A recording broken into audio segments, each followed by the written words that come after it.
The Taeyong Expedition Force moved toward the small solar system with great confidence.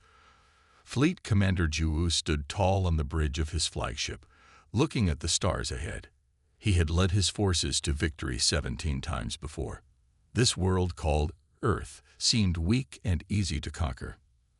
Our scans show simple satellites and few weapons, reported Officer Doyun, studying the displays.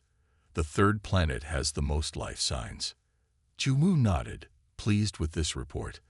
The Taeyong Empire had grown strong by finding worlds like this one. Their ships were large and powerful, their weapons tested in many battles. The crew around him worked with calm efficiency, each knowing their role in the coming conquest. Set course for the third planet, Juwu ordered. Standard approach formation. The fleet of 30 battlecruisers adjusted their positions, spreading into a wide triangle pattern. Each ship was almost 2 kilometers long, with hulls made of materials unknown to most species. They had traveled through 3 star systems to reach this place, following old maps and faint energy signatures. Commander, called Navigator Jaehyun suddenly. Something is moving near the asteroid belt. On the main screen, a small object appeared, leaving the shadow of a large asteroid.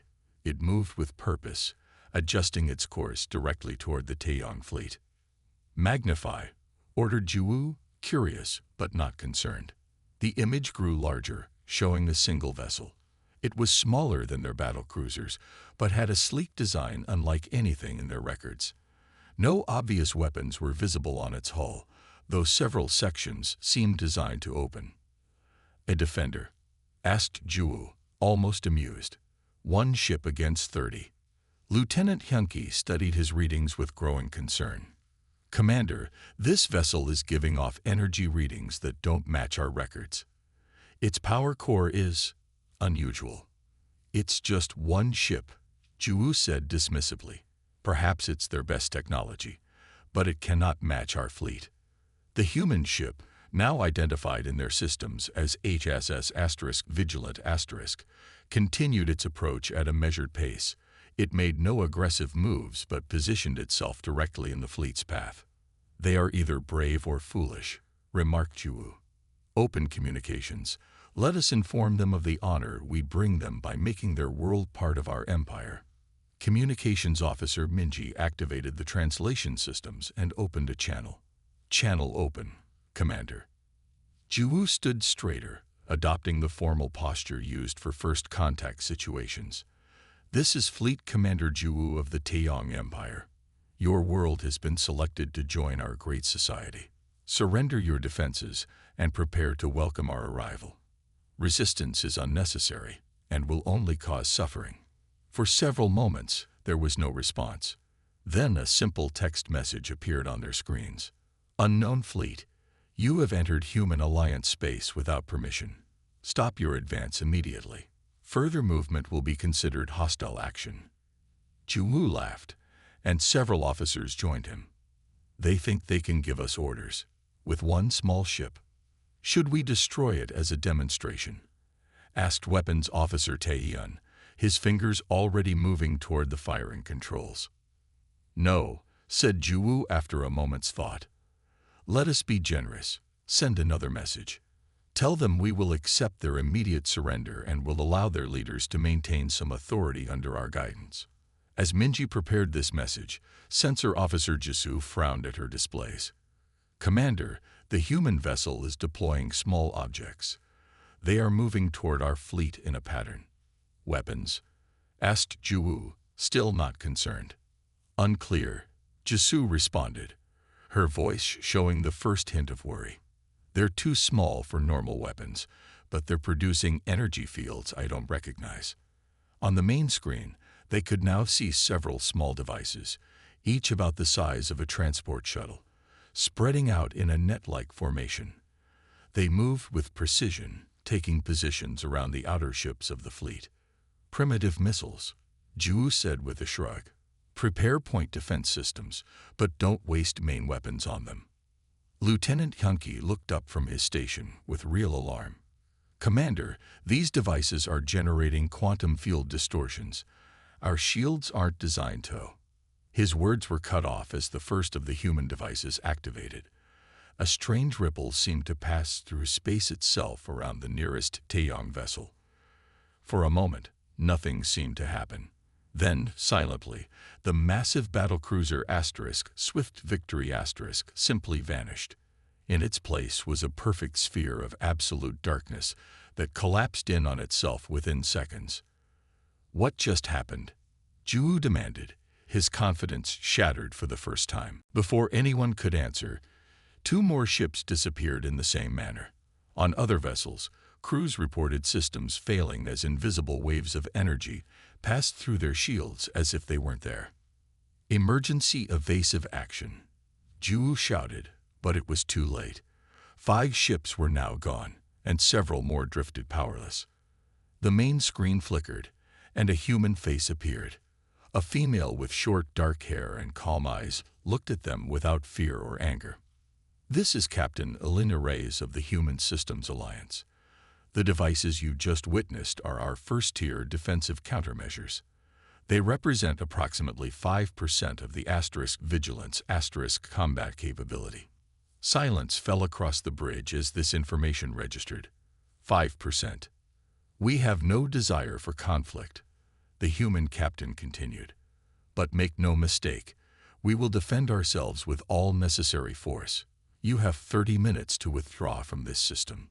The transmission ended, leaving the bridge crew of the Indomitable Conquest in stunned silence. For the first time in his long career, Fleet Commander Jiwoo faced an enemy that had defeated him before the battle had truly begun. Chaos filled the bridge of the Indomitable Conquest. Officers rushed between stations as alarm signals flashed across every screen. Commander Jiwoo gripped the edges of his command chair, struggling to understand what had just happened. 8 ships gone in moments, 11 more damaged beyond fighting capacity, and they had not even fired a single shot. Status report, he demanded, voice tight with shock. Senior Analyst Jisoo worked quickly at her console, fingers flying across the controls. 8 vessels completely destroyed, Commander. The human weapons created localized space-time disruptions that simply erased our ships from existence.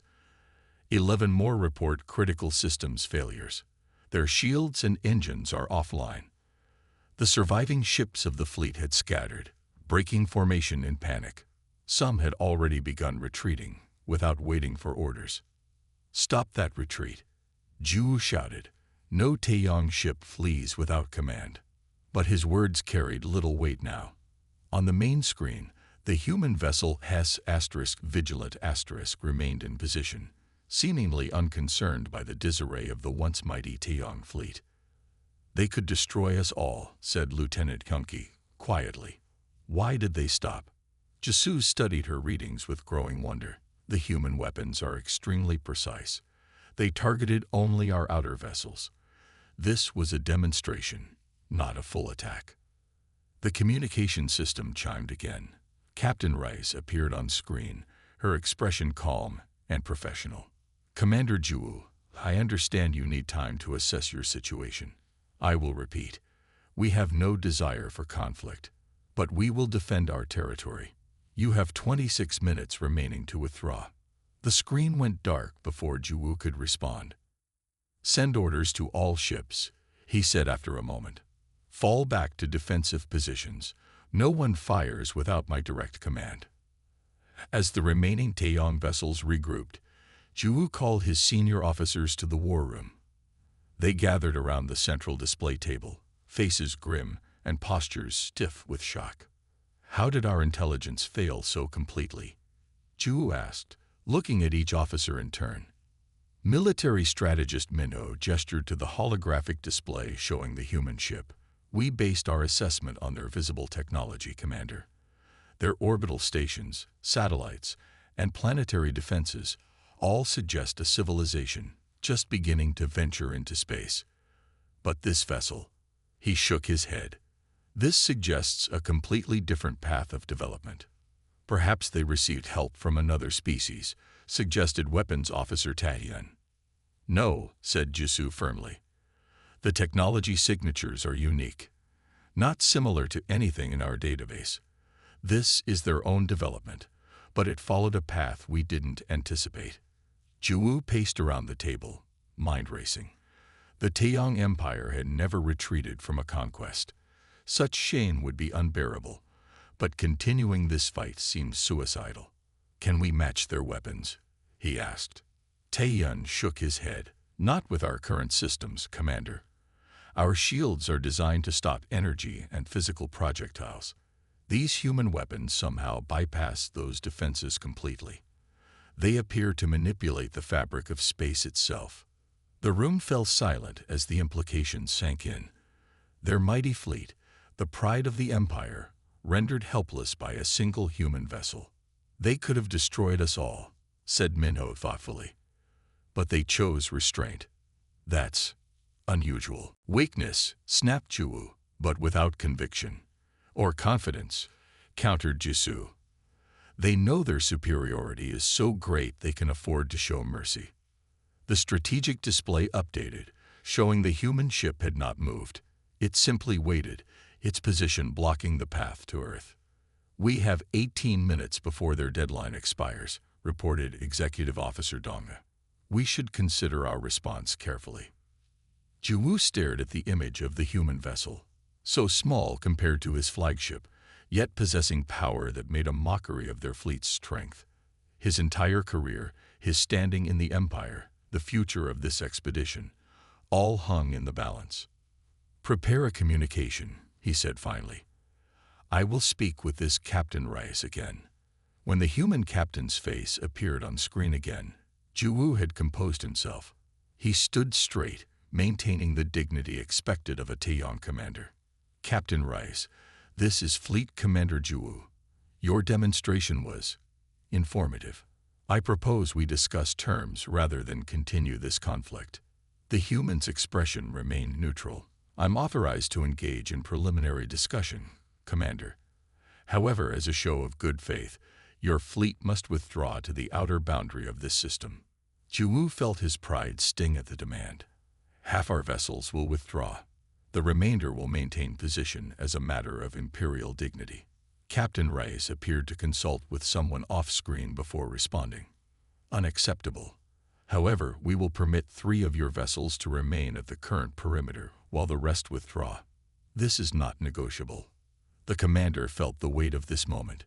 In all of recorded Taeyong history, no fleet had ever accepted such terms, but the alternative seemed to be destruction. Agreed, he said finally. As orders went out to the fleet, most vessels began moving away from Earth, maintaining formation but clearly retreating.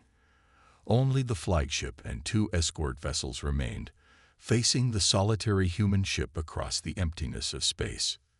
Commander, said Jisoo suddenly, the humans are transmitting a data package. It contains information about their species, history, culture, development patterns.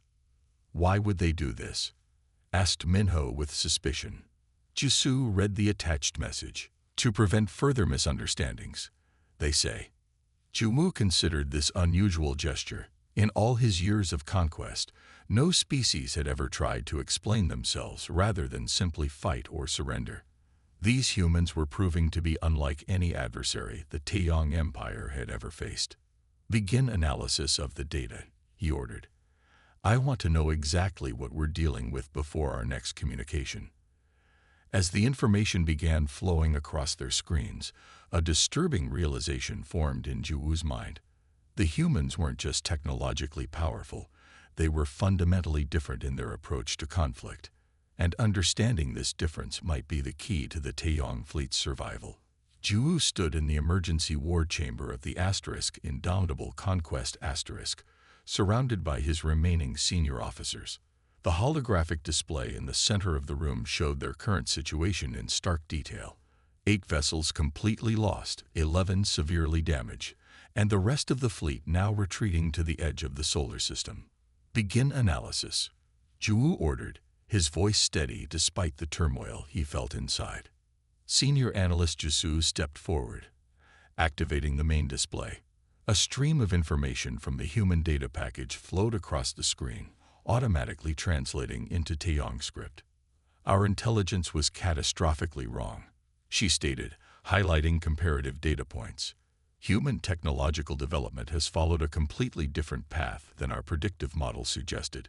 While they lack our empire's scale, their advancement in certain key areas exceeds even our theoretical research. The display showed timeline comparisons. The Taeyong Empire had expanded steadily across hundreds of star systems over 3,000 years. Humans had remained focused on their home system for most of their development, with only modest outposts on neighboring planets. They focused on quality over quantity, said military strategist Minho, studying the data. While we expanded outward, they developed more deeply. Their weapons technology particularly followed unexpected paths. Zhu frowned, watching a simulation of the human defensive devices. How do these weapons work? Can we develop countermeasures? Not quickly, replied Weapons Officer Taeyun. They appear to create controlled disruptions in the fabric of space-time itself. Our shields are designed to block energy and matter, not distortions in reality. The commander paced slowly around the table, digesting this unwelcome information. Throughout his career, every problem had been solvable with sufficient firepower or tactical adjustment. This situation felt different. The human vessel has maintained its position, Minho observed. It could have continued its attack but chose restraint. This suggests either tactical caution or moral consideration. Moral consideration during warfare. Zhu scoffed. No advanced civilization retains such primitive concepts. With respect, Commander, interjected Jisu, bringing up a new display. Our preliminary analysis of the data they sent suggests otherwise. Humans appear to have a complex ethical framework that influences their military doctrine. The screen showed historical human conflicts, highlighting patterns in their warfare. Unlike the Taeyong approach of total domination, humans often established rules of engagement, limited civilian casualties, and offered surrender terms even to defeated enemies. Fascinating, murmured Minho. They willingly restrict their own tactical options based on these ethical considerations. Yet they clearly possess the power to destroy us completely. Zhu studied the image of the HSS Vigilant with growing unease. Everything about this encounter challenged his understanding of advanced civilizations. In the Taeyong Empire, technological progress had always led to the abandonment of such moral constraints. Power meant freedom from limitation. Yet these humans had developed extraordinary technology while maintaining their ethical systems. We have 14 minutes remaining before their deadline expires, reminded Executive Officer Dong. What are your orders, Commander? Zhu felt the weight of his position. The Empire had never retreated, but neither had it faced technology that could neutralize their strongest ships with such ease. His pride wanted to fight, to prove Taeyong's superiority even at great cost. But his duty was to preserve the fleet and bring valuable intelligence back to the Empire. Show me more about their history, he requested. Jisu brought up a timeline of human warfare. They fought countless conflicts among themselves, showing remarkable adaptability. When technologically outmatched, they often develop unexpected solutions. They excel particularly at asymmetric warfare. So they're accustomed to fighting against superior forces, Zhu said thoughtfully. Yes, and their greatest advances often come during periods of existential threat. Their weapons development accelerates dramatically when they feel endangered. The commander walked slowly around the display, studying the human vessel from all angles. It showed none of the ornate design elements common to Taeyong ships. Its form was purely functional, with clean lines and no unnecessary features, like a predator evolved for efficiency. Their ship remained stationary during the entire engagement, noted Minho. It never took evasive action, never showed concern about our numerical advantage. This suggests absolute confidence in their defensive capabilities. The room fell silent as the officers considered the implications. The Taeyong Empire had conquered many worlds by exploiting fear and confusion. These humans showed neither. Commander, said Jisu hesitantly, there's something else in the data they sent. information about their response to threats against their homeworld. They call it the Scorched Earth Protocol. She displayed a new simulation. Unlike the precise, controlled attack they had witnessed, this showed waves of devices similar to those used against the fleet, but in vastly greater numbers. The simulation ended with the complete annihilation of all non-human vessels in the system. They're showing us what would happen if we pushed them further, Ju realized. This is both a warning and an explanation. They're being remarkably transparent, said Minnow. Most species would keep such capabilities secret. Unless the secrecy itself was unnecessary, Ju replied slowly. If their advantage is so great that knowledge of it doesn't matter. The commander stared at the holographic representation of the solitary human warship. In all his years of service, he had never faced such a decision. His training told him to find a way to fight, to overcome this obstacle through Taeyong ingenuity and determination. But his instincts told him something else, that this was not a battle they could win. Prepare a response, he said finally. We will negotiate. The command center of the Indomitable Conquest had transformed from a place of military confidence to one of tense negotiation. Ju stood before the main communication screen, his uniform arranged perfectly despite the strain of recent events. Behind him, his officers waited in silence, each aware of the historical significance of this moment. Open the channel, Ju ordered. The screen illuminated with the image of Captain Reyes. The human officer sat in what appeared to be a simple command chair, without the elaborate decorations that adorn Taeyong military positions. Her uniform was dark blue with minimal markings of rank. Captain Reyes, this is Fleet Commander Ju of the Taeyong Empire. You have demonstrated unexpected capabilities. I propose a dialogue rather than withdrawal. The human's expression remained composed. I'm authorized to engage in preliminary diplomatic discussion, Commander. However, your fleet must withdraw to the outer boundary of this system as a show of good faith. Ju felt his pride resist the demand. Withdrawal was an admission of weakness, something the Empire had never shown in its 1,000-year expansion. Half our vessels will withdraw, he countered. The remainder will maintain position as a matter of imperial dignity. The human captain appeared to consult with someone off-screen, speaking quietly in her native language.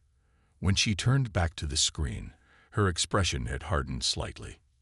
Unacceptable. However, we will permit 3 of your vessels to remain at the current perimeter while the rest withdraw. This is not negotiable. The command center fell silent. Every officer watched Ju, waiting for his response.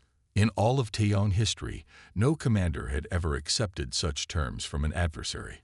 But no commander had ever faced weapons that could erase battle cruisers from existence without warning. Agreed, Ju said finally. As orders went out to the fleet, the main view screen showed the stately movement of Taeyong vessels as they retreated toward the edge of the system. Only the flagship and 2 escort ships remained at their original position, facing the solitary human vessel across the void. Commander, said Senior Analyst Jisu, we're receiving another transmission. Coordinates for a meeting point, along with a substantial data package. What kind of data? Asked Ju, suddenly suspicious. Jisu studied her readings with growing wonder. It appears to be historical and cultural information about humanity. Enormous amounts of it. Scientific development, social structures, artistic achievements, philosophical principles. Why would they share this? Asked military strategist Minnow. The message says, to prevent further misunderstandings, reported Jisu. I've run initial security scans. It contains no malicious code or hidden triggers, just information. Captain Rice spoke again. Commander Ju, we propose a face-to-face meeting to discuss our respective boundaries and expectations. The coordinates indicate a neutral location between our current positions. You may bring a small delegation, unarmed, as will we. Ju considered the offer carefully. Such a meeting carried risks, but also opportunities to gather vital intelligence. I accept, he replied. When shall this meeting take place? In 6 hours, said Reyes. This will give both sides time to prepare and review the shared information. I suggest you study the material we sent carefully, Commander. It may answer many of your questions about who we are and why we defend our space so vigorously. After the communication ended, Zhu turned to his officers. Prepare a shuttle. Jisoo, Minho, you will accompany me to this meeting. Donga, you have command of the fleet in my absence. Commander, said Jisoo hesitantly, is it wise to go personally? The human weapons. If they wanted us dead, we would be dead already. Zhu interrupted. Their restraint suggests genuine interest in dialogue. Besides, I must see these humans up close, understand what kind of beings possess such technology. In the hours that followed, the Taeyong officers immersed themselves in the human data. The more they learned, the more their understanding shifted. Humans had indeed followed a unique developmental path, focusing intensely on theoretical sciences even before they had achieved spaceflight. Their history is marked by constant adaptation, noted Minho. They've survived multiple near-extinction events, both natural and self-inflicted. Each time, they emerged stronger, with new technologies and social structures. Jisoo brought up a display showing human artistic and philosophical achievements. They maintain remarkable diversity of thought, even as they advance technologically. Most species, including ours, tend toward uniformity as they develop. Humans actively preserve divergent viewpoints. Zhu studied the information with growing unease. Everything about humans contradicted Taeyong's understanding of advanced civilizations. They had achieved remarkable power while maintaining concepts the Empire had long discarded as primitive. Individual rights, ethical constraints, diverse governance models. When the time came for the meeting, a small shuttle departed from the Indomitable Conquest *. As they approached the coordinates, Zhu saw a similar craft leaving the human vessel. Both shuttles moved toward a small barren asteroid that had been designated as neutral ground. The landing was smooth, and the Taeyong delegation emerged into the asteroid's artificial atmosphere field. Across a small plain of gray dust stood 3 humans, waiting calmly. Captain Rice was easily recognizable from their communications. Beside her stood a tall male with dark skin and a shorter female with distinctive facial features. Commander Zhu, Rice called out, stepping forward. Welcome. I am Captain Elena Reyes. These are my colleagues, Science Officer Marcus Chen and Diplomatic Liaison Area Kim. Zhu approached with measured steps, studying these strange beings carefully. They were smaller than Taeyong adults, with softer features and less distinct coloration. Yet there was a presence about them, a quiet confidence that matched their technological capabilities. I am Fleet Commander Zhu, he replied formally. These are Senior Analyst Jisoo and Military Strategist Minho. We represent the Taeyong Empire, the most powerful civilization in the known galaxy. Captain Rice smiled slightly. Until today, perhaps. Please, let us sit and talk. There is much to discuss about our respective boundaries and expectations. As they moved toward a simple table that had been placed on the asteroid's surface, Zhu realized this meeting would redefine the Taeyong Empire's understanding of its place in the universe. For the first time in 1,000 years, they had met a species that could not be conquered, one that might, in fact, be their superior. 3 days after the historic meeting, Fleet Commander Zhu stood before the Imperial Strategic Council. The Grand Chamber, with its high ceilings and ornate decorations, housed the 12 most powerful leaders in the Taeyong Empire. They sat in tiered seats, looking down at him with expressions ranging from curiosity to barely concealed anger. Fleet Commander, began Supreme Counselor Jiho, his voice echoing through the chamber. Explain why the pride of our fleet has returned without conquest. Zhu stood straight, his uniform perfectly arranged despite his exhaustion. The journey back to the Empire had been swift, driven by the urgent need to report what they had discovered. Honored Council, I bring information of critical importance to the future of our Empire, he began. The humans represent a paradigm we have not previously encountered. He activated the display system, showing images of Earth and its neighboring planets. While their territorial expansion has been modest, their technological development has been extraordinarily focused on specific areas. More concerning is their psychological makeup. The display changed to show the behavioral analysis compiled by Jisu's team. Humans evolved on a high-gravity world with extreme environmental variation. They developed exceptional adaptability, pattern recognition, and problem-solving abilities. But most significantly, they maintain what they call ethical constraints, even as they advance technologically. Admiral Sunwoo, the most decorated military leader in the Empire, leaned forward, his facial markings, indicating hundreds of successful conquests, seemed to glow under the chamber lights. You mean they retain primitive moral considerations? This is a weakness we can exploit, he stated confidently. With respect, Admiral, countered Juwu, our analysis suggests the opposite. Their ethical frameworks don't restrict their defensive capabilities. They channel them. Humans don't develop weapons for conquest or intimidation. They develop them for survival. The difference is subtle but profound. Juwu showed footage from their encounter with the HSS Vigilant *, carefully recorded by the fleet's systems. The council members watched in stunned silence as Taeyong battlecruisers simply vanished from space. The human vessel was not an anomaly, Juwu continued. It was a sentry, one of many scattered throughout their territorial boundary. Each operates with significant autonomy within strict ethical parameters. Their entire defense doctrine is built around proportional response and clear boundaries. You sound impressed, Commander, noted Imperial Overseer Yunji coldly. Her position gave her authority over all military expeditions, including the power to judge commanders who failed in their missions. I am cautious, corrected Juwu. The humans sent us extensive information about their history. It includes numerous instances where technologically superior forces underestimated them, with disastrous consequences. They wanted us to understand this pattern. He displayed several historical accounts from Earth's past, showing how human groups had repeatedly overcome more powerful adversaries through adaptability, determination, and innovative thinking. Our standard conquest approach would fail against this species, Juwu concluded. Their defensive capabilities exceed our offensive ones by a significant margin. And if threatened directly, they have demonstrated both the ability and willingness to respond with overwhelming force. The council chamber fell silent as the members digested this unwelcome information. For 1,000 years, the Taeyong Empire had expanded without meaningful resistance.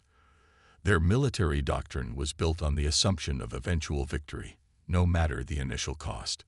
What do you suggest, Commander? Asked Counselor Jiho finally. Juwu took a deep breath before answering. The Taeyong Empire should establish formal diplomatic relations with humanity and recognize their territorial claims. Attempting conquest would result in unacceptable losses with minimal strategic gain. Outraged murmurs spread through the chamber. Several counselors rose to their feet, their formal composure forgotten in the face of such an unprecedented suggestion. Has fear clouded your judgment, Commander? Demanded Admiral Sunwoo. Perhaps we simply need a larger fleet, more powerful weapons. Their technology doesn't just exceed ours in degree, but in kind, interrupted Juwu with unusual boldness. They manipulate fundamental forces of reality in ways our science has barely theorized. And they've been remarkably transparent about their capabilities because they have no fear of our knowledge. He displayed his final assessment on the main screen. The human diplomatic team provided clear terms. They seek no expansion beyond their current boundaries. They have no interest in our territories or resources. They ask only to be left in peace with formal recognition of their sovereignty.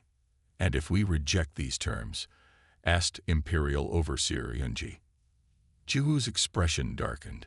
They were equally clear about that. Any further military incursion into their space will be met with total defensive response, not just against the invading force, but potentially extending to the source of that force. The implication hung heavy in the air. For the first time, The Empire faced a species that could potentially threaten not just their fleets, but their homeworlds. As the council chambers erupted in heated debate, Zhu reflected on his final conversation with Captain Reyes. They had stood on that barren asteroid, looking up at the stars visible through the thin atmosphere field. "Throughout our history, we humans have rarely sought conflict, Commander," she had said quietly. "But we have perfected the art of ending conflicts others begin. Remember that, should your empire contemplate future aggression." Looking at the agitated council members now, Zhu wondered if they would heed this warning. The Taeyong Empire had grown powerful through conquest, and old habits were difficult to change. Yet failure to adapt could lead to their downfall. "The choice before us is clear," he said, raising his voice above the arguments. "We can continue as we have always done and risk destruction, or we can recognize that the universe has presented us with something new, a species that cannot be conquered, but might be befriended." In the tense silence that followed, Zhu knew that whatever the council decided, the Taeyong Empire would never be quite the same again. They had met their match among the stars, and the age of easy conquest had ended.